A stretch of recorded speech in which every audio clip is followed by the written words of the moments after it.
Hey everybody, it's Audrey from Audrey Approved. This isn't my normal filming setup, but I wanted to jump in today to do the mid-year book freakout tag because besides for best of the year videos that come out, in December and January, these kind of mid-year check-ins are, I find, really fun videos to watch and to get a good sense of, people's book tastes, and so I end up watching a lot of them around this time of year. So I wanted to be able to do my own as well. So I have the standard list of questions, and then I change them typically a little bit each year, or maybe I add one or two questions of my own. But I will jump right in. I hope you enjoy. I always love how this tag question starts off with a bang. So what is the best book that I've read so far this year? And that would be Challenger, The True Story of Heroism and Disaster on the Edge of Space by Adam Higginbotham.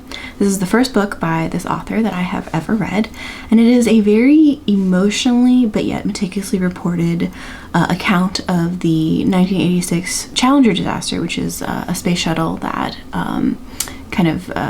broke apart, only a minute and a half into flight.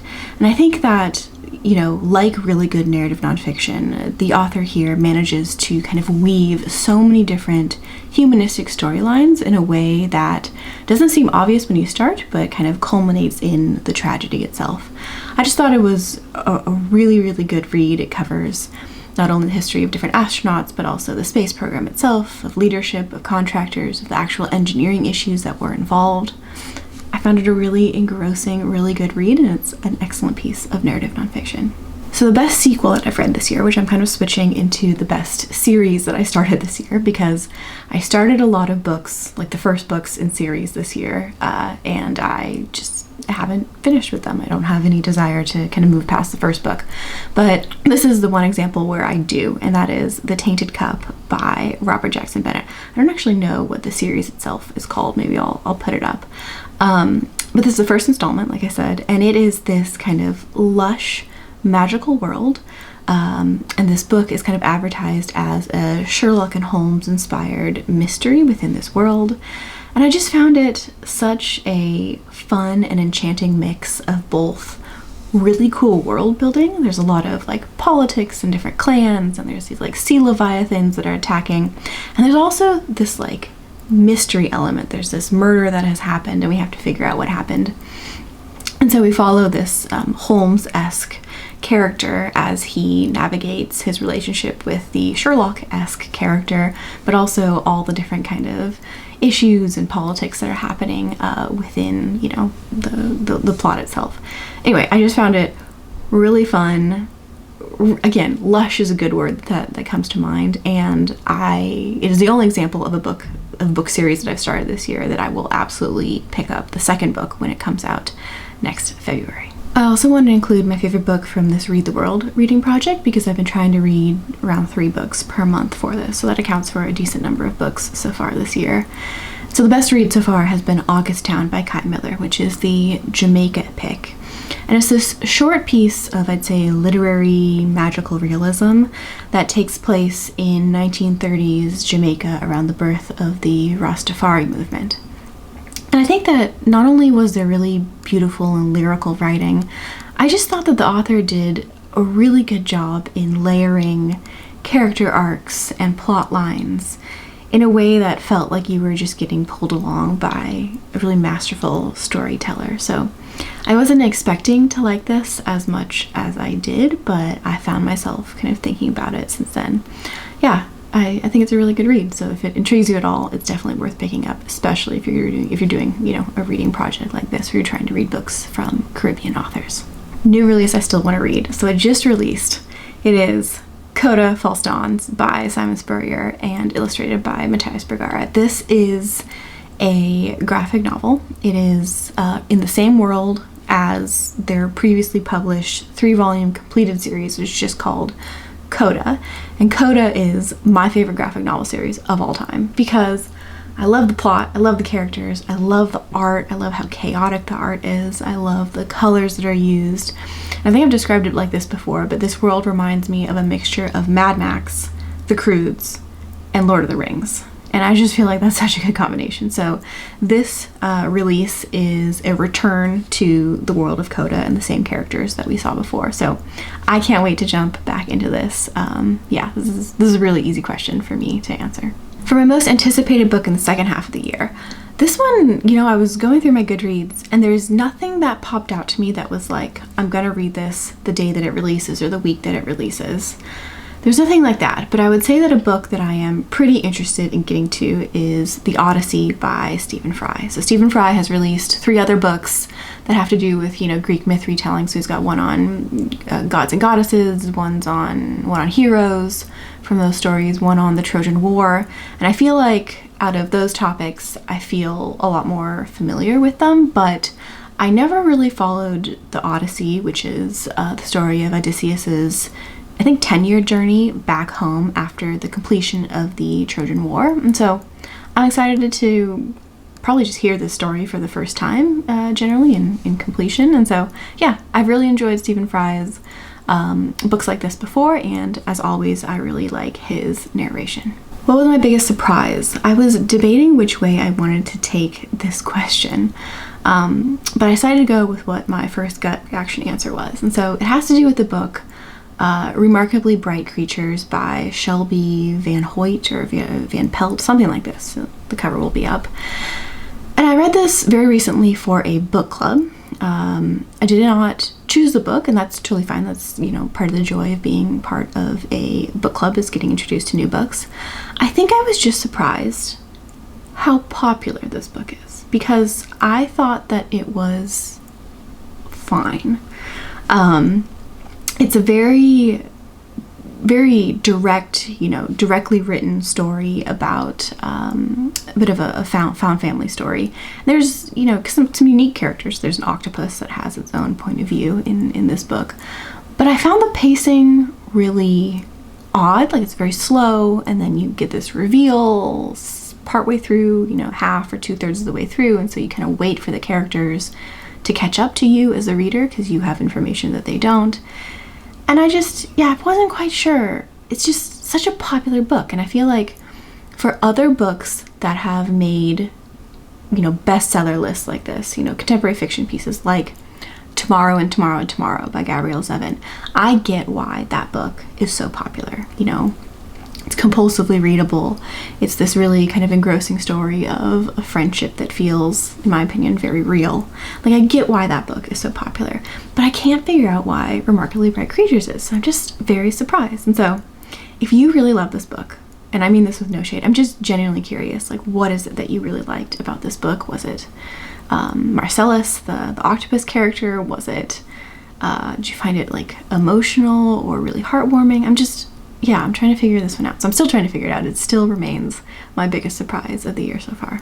My biggest disappointment of the year is very easy for me to answer. It is The Devil's Best Trick: How the Face of Evil Disappeared by Randall Sullivan, which I'm pretty sure I mentioned, it might have been my last video or 2 videos ago, my anticipated releases for this year, because the blurb sounded really good. It compared this book to something by Patrick Radden Keefe. You know that I love Patrick Radden Keefe. It said that it was going to track our relationship with the figure of the devil through literary and historical and cultural context, and just promised a lot. I actually remember reading the blurb and thinking, that's a lot if it's going to actually meet the expectations that it puts forth.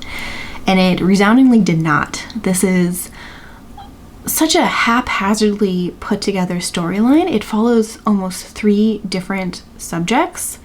There's this kind of murder that you follow in Texas that has to do with a cult. There's this extremely dry, like, historical account of the figure through history, but extremely dry. And then there's kind of this memoir-esque part of the book, which is the author's experience in Mexico looking for the devil. But only Mexico, nowhere else in the world. And I just felt like it was 3 books in one, and I wasn't even that interested in any of the 3 separately. And so I have no idea what the thesis of this book was. I have no idea what point he was trying to convey across. I actually DNF'd this maybe 2/3 of the way through, because every time I picked it up, I groaned inwardly, and I felt like that was not a good way to have a relationship with a book. And so this is by far the biggest disappointment that I had so far.